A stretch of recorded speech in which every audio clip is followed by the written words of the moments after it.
तर या ठिकाणी आपण क्वेश्चन नंबर 6 सॉल्व करणार आहे. A thin hollow prism of refracting angle 3 degree filled with water gives a deviation of 1 degree. The refractive index of water is. हा question 2019 ला आलेला होता.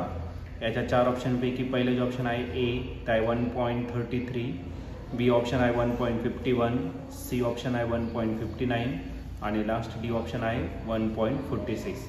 तर या 4 ऑप्शनपैकी या क्वेश्चनचा करेक्ट आन्सर काय असलं पाहिजे, तर आपण याला सॉल्व करूया आणि मग डिसाईड करूया. या क्वेश्चनमध्ये आपल्याला एक हॉलो थिन प्रिझम दिलेला आहे ज्याचा refracting angle 3 degree refracting angle represent करतो आपण लेटर ए ने, आणि हा जो दिलेला आहे तो दिलेला आहे तुम्हाला 3 डिग्री इतका दिलेला आहे. त्यानंतर त्याच्यामध्ये वॉटर टाकायचं आहे, त्याच्याने अँगल ऑफ डेव्हिएशन आपलं होणार आहे आणि तो दिलेला तुम्हाला 1 डिग्री इतका दिलेला आहे. तर आपल्याला रिफ्रॅक्टिव्ह इंडेक्स त्या वॉटरचा फाइंड करायचा आहे. तर या ठिकाणी थिन प्रिझम आहे, तर आपण सर्वात पहिले डेव्हिएशन थ्रू थिन प्रिझमचा फॉर्म्युला या ठिकाणी यूज करणार. Deviation through thin prism. Thin prism जर घेतला त्याचा डेव्हिएशनचा फॉर्म्युला आहे डेल्टा.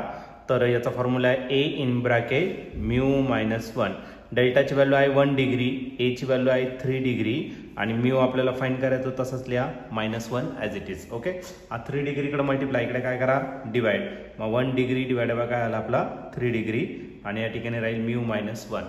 आता 3 ने याला जर डिवाइड केलं तर हे भेटेल तुम्हाला म्यू -1 इज इक्वल टू 1 ला डिवाइड करता येईल 0, 10 झाला.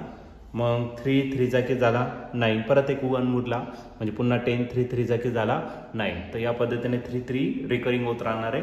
मग हा जो -1 आहे आपण 2 डिजिट लिहू इथं.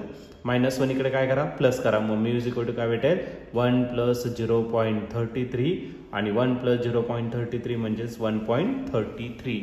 तर या ठिकाणी तुम्ही ऑप्शन जर बघितलं तर ऑप्शन नंबर ए जो आहे तो आपल्या या ठिकाणी करेक्टली मॅच झालेला आहे. मग या क्वेश्चनचं जे आन्सर असणार आहे ऑप्शन ए. ऑप्शन ए म्हणजेच काय म्यू इज इक्वल टू 1.33.